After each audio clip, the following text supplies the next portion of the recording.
I saw.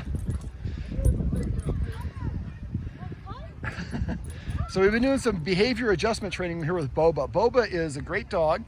He was adopted during Corona, and he loves playing with dogs. He's okay with people unless they talk to him. And when they talk to him, he barks and lunges. It might be eye contact. And also I can tell that he's a little bit anxious. So we've been into some behavior adjustment training, or BAT training, which is basically where you put the dog in an environment where there is gonna be some stimulus like we have here. But so we have some people walking by here, we got another person over here, but he can have enough grass area so that you can moderate the distance. Now what we wanna do is really have Boba, right now he's playing, this is kind of the end of our session, and this is awesome to see because normally he's stressed out, but look, you can just see the joy in Boba right there. So basically, a lot of times what happens, and I'm gonna move around so I don't have the wind hitting the camera, but what we're looking to do is basically create a situation where Boba can practice being a dog. Not reacting to people is practice. And the guardian mentioned, she goes, well, he's fine with people unless the people say hi to him. But he did show me a couple signs of a little bit of anxiety, being a little twitchy and a little jumpy. And it could be an illustration of cortisol in their blood. So having him practice being around people who are, in this case, a bunch of kids in the park, is great practice at being relaxed and not basically reacting. We don't think of not reacting as something, as an activity, but it actually is. So, and most dogs, when they're reacting, they're trying to make the thing go away. The benefit of BAT training is we're basically letting Boba kind of walk around where he wants. So he's walking towards the people. We're not leading him there. Now, I talked to the guardian a little bit about us doing some management stuff. So what I like to do is, right there, he's sniffing. We like sniffing. He looked at me, eye contact. So every time he does something that we like, she's going to say his marker word, which is good, and then she's reaching in and giving him a treat. Now, let's say he starts staring at someone, a hard stare, and gets still and stiff. Well, that's an indication he might be getting ready to react, especially if he goes from an open mouth to a closed mouth and freezes. So if you see that, then you might lead the dog away, call the dog away with a hand target. You might play find it, which is what she's doing right now. So if the dog starts to get still, we kind of distract him by throwing a treat on the ground. And when he licks it up, we say the marker word, in his case, yes, or in his case, good. And so what is he doing now? He's sniffing the ground. That's a displacement behavior. It's something that dogs do when they're not preoccupied or worried about something happening. And what we're having him do, again, is practice being non-reactive and practice. That little bit right there, you saw he got caught, something caught him off guard. And he didn't react, but that quick little sudden movement that you saw that happened, that's an illustration of cortisol, the stress hormone, which is going to amplify all sights and sounds and smells. So the more the time that Boba spends at this park, then it becomes a fun place. Now, what I've been doing is kind of, because his trigger is saying hi to him, so I'm going to say, hey, Boba.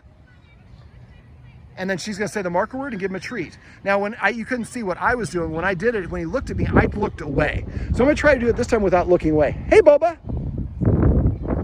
That was great.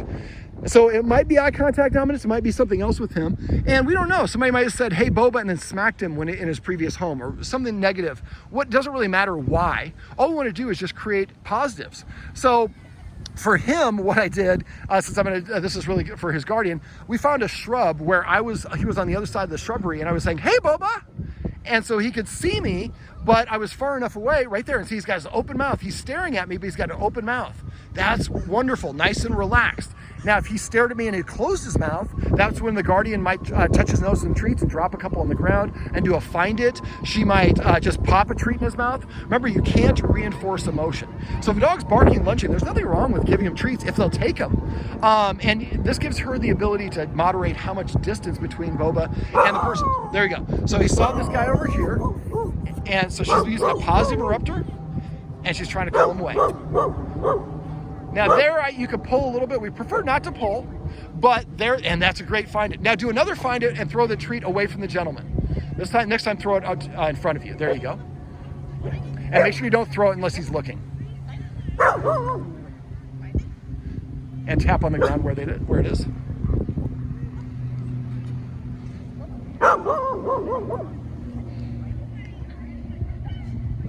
There you go. All right, so now let's lead him this way. And let's lead him away. So if he does bark at something like that, and the gentleman over there is not doing anything, he's just sitting. But for Boba, this might be an indication that we pushed a little bit too long. This has been about 45 minutes we've been here doing this. And I was telling the guardian earlier, maybe about a half an hour might not be bad. Now, if it's a slower day and that he's fine, we can push it, but we want to end on a positive. So let's go ahead and we'll keep on walking this way. Instead of going where we wanted to go, we'll move away from the thing that he's triggering and he's responding to. Right there, that's that hard stare. See, he's got stiff. There we go. Now come over, walk this way and be really excited and say, hey, Boba. There you go, there you go. And as you get more practice at this, you'll be able to throw those treats and lead him away from things. This is the first time he's doing Find It, so this is all new for him. But as we do it a little bit more, then you can like lead him away by tossing treats away from whatever the boogeyman is or whatever it is. And there, she didn't correct him, and she knows not to do this, but a lot of people will correct their dog. And they'll correct their dog for growling. You never want to do that. If your dog growls, you should interpret that as your dog's way of saying, I disagree or I feel uncomfortable. Increase the distance between your dog and whatever it is, so you're managing the situation, the dog doesn't have to. But that right there, that little jump, that's an illustration of cortisol. So this might mean that we pushed a little bit farther than we should, but Boba, you're doing a very good job, buddy. Oh, look at that. He looked at me and disengaged. So if you have a dog that is reactive, this is called behavior adjustment training. You really want to, as much as you can, have the dog sniff and have the dog lead the way. We only give him treats or do a Find It if he starts to get stuck, or if something happened like just happened back there, where he starts barking at someone, then we're going to help step in and help manage the situation. But this is Boba dog, and these are right there. So that I made a little eye contact and I was a little bit too close, and she did a great job of redirecting him. But this is Boba.